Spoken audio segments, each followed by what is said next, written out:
வணக்கம். வேத ஜோதிடத்தில் செவ்வாய் தைரியத்தின் கிரகமாக கருதப்படுகிறது. கடக ராசியில் செவ்வாய் வக்ர டிசம்பர் 7, 2024 அன்று காலை 4:56 மணிக்கு நடக்கப் போகிறது. எனவே அதன் இயக்கம், நிலை அல்லது மாற்றங்கள் ராசிகள் உட்பட நாட்டையும் உலகையும் பாதிக்கிறது. செவ்வாய் கிரகத்தின் வக்ர இயக்கம் அனைத்து 12 ராசிகளையும் எவ்வாறு பாதிக்கும் மற்றும் இந்த காலகட்டத்தில் உங்களுக்கு என்ன பரிகாரங்கள் பலனளிக்கும்? எனவே இந்த சிறப்பு கட்டுரையை தொடங்கி முதலில் ஜோதிடத்தில் செவ்வாய் கிரகத்தின் முக்கியத்துவத்தை அறிந்து கொள்வோம். வேத ஜோதிடத்தில் செவ்வாய் தைரியம், உறுதிப்பாடு மற்றும் தைரியத்தின் கிரகமாக கருதப்படுகிறது. ராசியில் லக்கின வீட்டையும் 6ஆம் வீட்டையும் கட்டுப்படுத்துகிறது. செவ்வாய் பகவான் அதன் ஆட்சி ராசிகளான மேஷம் மற்றும் விருச்சிகத்தில் அமைந்திருந்தால் உங்களுக்கு மிகவும் நல்ல பலன்களை தரும். செவ்வாய் அதன் உச்ச ராசியான மகர ராசியில் சனி பகவானின் ராசியில் அமர்ந்திருக்கும் போது அது மிகவும் வலுவான நிலையில் உள்ளது. அத்தகைய சூழ்நிலையில் தொழில், பணம் மற்றும் காதல் வாழ்க்கை தொடர்பான விஷயங்களில் நேர்மறையான முடிவுகளை தருவதோடு மகத்தான வெற்றியையும் செவ்வாய் ஆசீர்வதிக்கிறார். செவ்வாய் வக்ர நிலையில் இருப்பதால் சிலருக்கு காதல் உறவுகளில் சுப பலன்கள் கிடைக்கலாம்.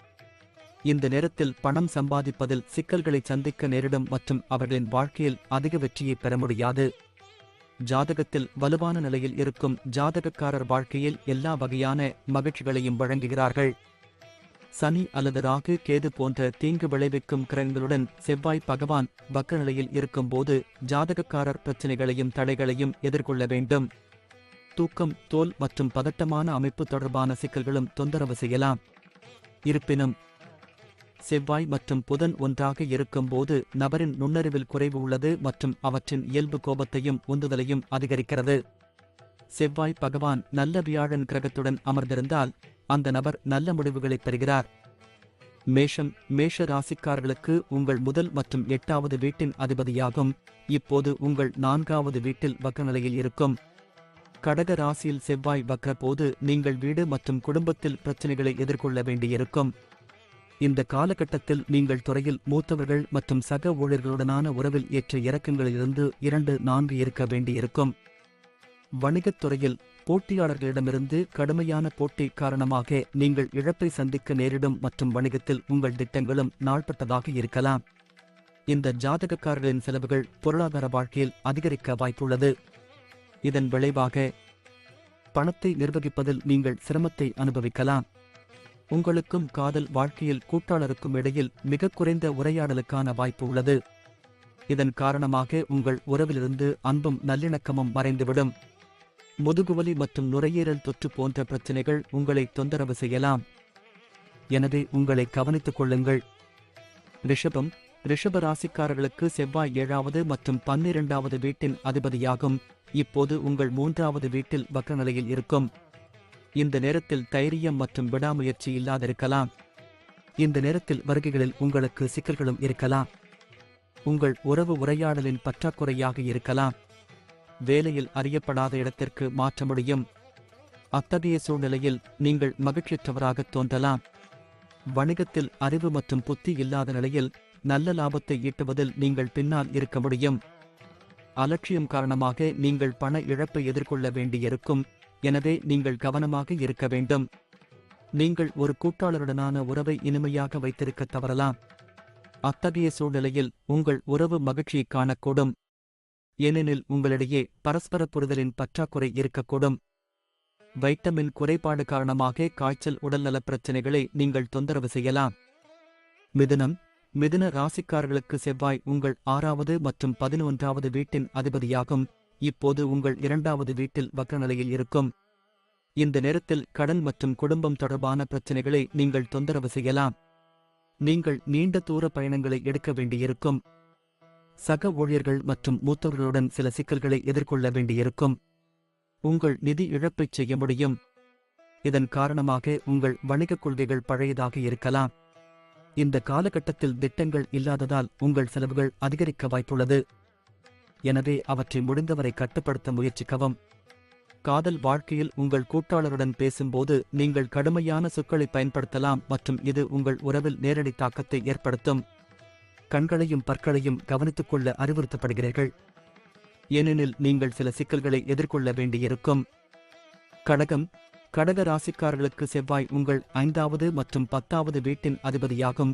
இப்போது உங்கள் முதல் வீட்டில் வக்ரநிலையில் இருக்கும். நீங்கள் பணியிடத்தில் வேலையை பற்றி அறிந்திருக்க வேண்டும் மற்றும் மிகவும் சிந்தனையுடன் வேலை செய்ய வேண்டும். இந்த மக்கள் குழந்தைகளின் முன்னேற்றத்தைக் காண ஆர்வமாக இருப்பார்கள். இந்த நேரத்தில் உங்கள் பழைய தொழிலில் அதிக லாபம் கிடைக்காமல் போகலாம். இதனால் வியாபாரம் செய்பவர்கள் புதிய தொழிலில் ஈடுபடலாம். நீங்கள் வர்த்தகம் மூலம் லாபத்தைப் பெறுவதற்கான வாய்ப்புகளைப் பெறுவீர்கள். இதனால் நீங்கள் பணத்தையும் சேமிக்க முடியும். கடக ராசியில் செவ்வாய் வக்ர போது உங்கள் துணையை பற்றி நீங்கள் பாதுகாப்பற்றதாக உணரலாம். இதன் காரணமாக உங்கள் உறவில் அன்பின் பற்றாக்குறை இருக்கும். சளி மற்றும் இருமல் தொடர்பான நோய்களால் நீங்கள் தொந்தரவு செய்யப்படலாம். உங்கள் பலவீனமான நோய் எதிர்ப்பு சக்தியின் விளைவாக இருக்கலாம். சிம்ம ராசிக்காரர்களுக்கு செவ்வாய் உங்கள் 4ஆம் மற்றும் 9ஆம் வீட்டிற்கு அதிபதியாகும். இப்போது உங்கள் 12வது வீட்டில் வக்ரநிலையில் இருக்கும். இந்த ராசிக்காரர் நீண்ட தொலைவில் உள்ள மதஸ்தலங்களுக்கு பயணம் செய்வதைக் காணலாம். இந்த காலகட்டத்தில் நீங்கள் உங்கள் வேலையை இழக்க நேரிடும் மற்றும் நீங்கள் புதிய வேலைக்காக வெளியே செல்ல வேண்டியிருக்கும். வியாபாரம் செய்பவர்கள் திட்டமிடல் குறைவாலும் தொழில் ரீதியாக செயல்படாததாலும் நஷ்டத்தை சந்திக்க நேரிடும். இந்த காலகட்டத்தில் அதிர்ஷ்டம் உங்களுக்கு சாதகமாக இருக்காது. இதன் காரணமாக உங்கள் லாபம் குறைவாக இருக்கும். இந்த நேரத்தில் நீங்கள் மன அழுத்தத்தில் இருக்கக்கூடும். அத்தகைய சூழ்நிலையில் உங்கள் துணையுடன் சரியாக பேச முடியாமல் போகலாம்.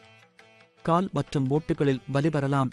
எனவே உங்கள் ஆரோக்கியத்தில் அக்கறை காட்டுங்கள். கன்னி ராசிக்காரர்களுக்கு செவ்வாய் உங்கள் 3வது மற்றும் 8ஆம் வீட்டிற்கு அதிபதியாகும். இப்போது உங்கள் 11ஆம் வீட்டில் வக்ரநிலையில் இருக்கும். இந்த நேரத்தில் உங்கள் தொடர்பு திறன் நன்றாக இருக்கும். கடக ராசியில் செவ்வாய் வக்ர போது உங்கள் கடின உழைப்பு மற்றும் தொடர்ச்சியான முயற்சியின் அடிப்படையில் உங்கள் வாழ்க்கையில் வெற்றியை அடைவீர்கள். மூதாதையர் சொத்து மற்றும் ஊகங்கள் மூலம் லாபம் கிடைக்கும். நீங்கள் போதுமான அளவு பணத்தை பெறுவீர்கள். ஆனால் அதே நேரத்தில் நீங்கள் செலவுகளை சந்திக்க நேரிடும். உங்கள் துணையுடன் வெளிப்படையாக பேசுவதைக் காண்பீர்கள். அத்தகைய சூழ்நிலையில் உங்கள் இருவருக்கும் இடையிலான உறவு இனிமையாக இருக்கும்.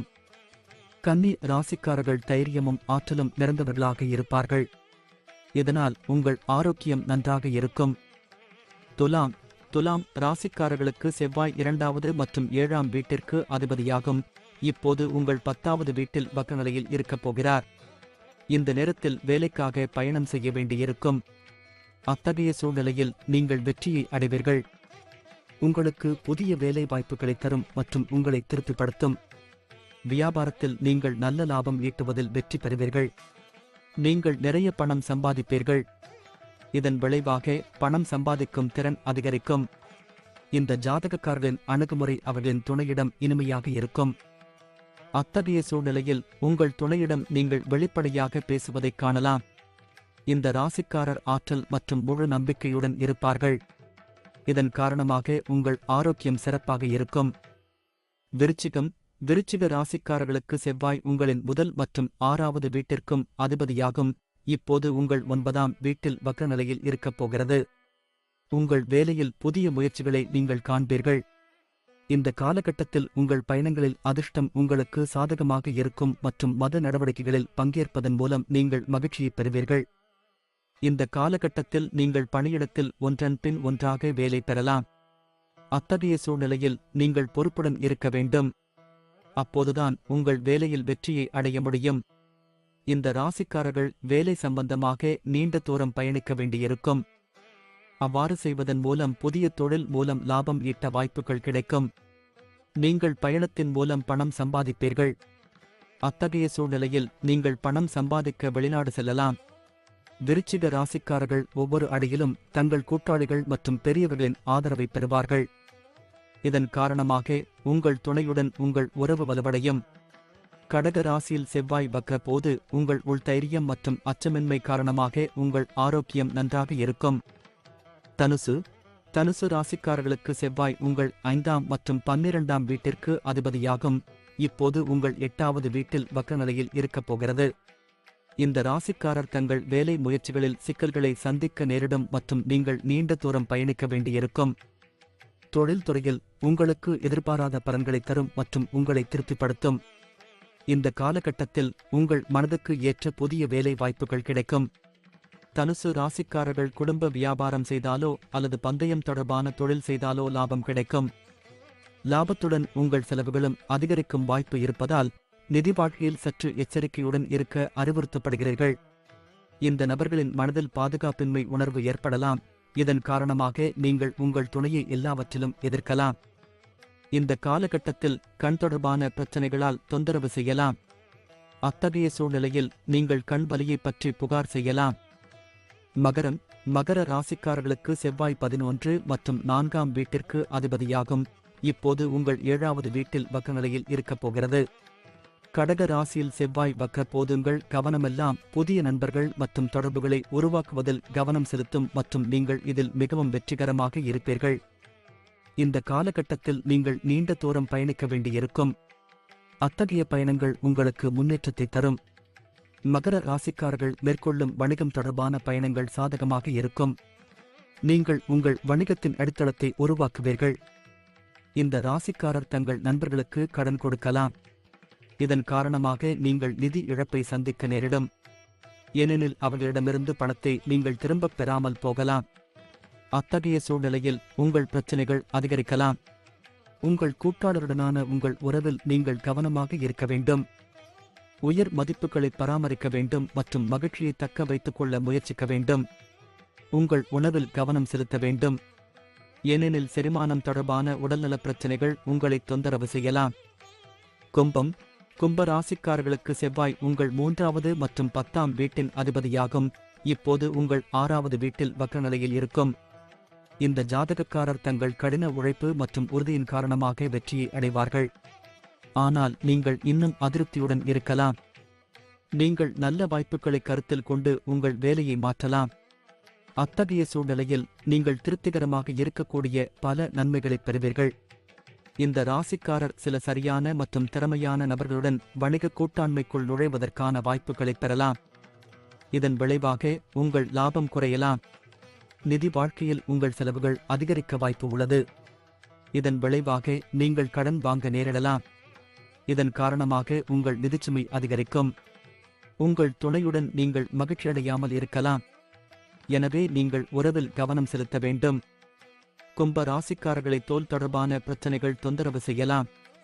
அத்தகைய சூழ்நிலையில் நீங்கள் சில ஒவ்வாமைக்கு ஆளாகலாம். மீனம், மீன ராசிக்காரர்களுக்கு உங்கள் 2வது மற்றும் 9ஆம் வீட்டின் அதிபதியாகும். இப்போது உங்கள் 5வது வீட்டில் வக்ரநிலையில் இருக்கும். இந்த நேரத்தில் ஆன்மீகத்தில் ஆர்வம் கூடும். அத்தகைய சூழ்நிலையில் நீங்கள் மத காரியங்களில் ஈடுபடுவதைக் காணலாம். இந்த காலகட்டத்தில் பதவி உயர்வும் பிற நன்மைகளும் கிடைக்க வாய்ப்புகள் இருக்கும். இது அவர்களின் கடின உழைப்பின் பலனாக இருக்கும். மீன ராசிக்காரர்கள் தங்களின் தவறான திட்டங்கள் மற்றும் கொள்கைகளால் நிதி இழப்புகளை சந்திக்க நேரிடும். கடக ராசியில் செவ்வாய் வக்ர போது உங்கள் குழந்தைகளின் முன்னேற்றம் மற்றும் வளர்ச்சிக்கு நிறைய பணம் செலவழிக்க வைக்கும். உங்கள் பங்குதாரர் குழந்தைகளைப் பற்றி உங்களுடன் பேசுவதைக் காணலாம்.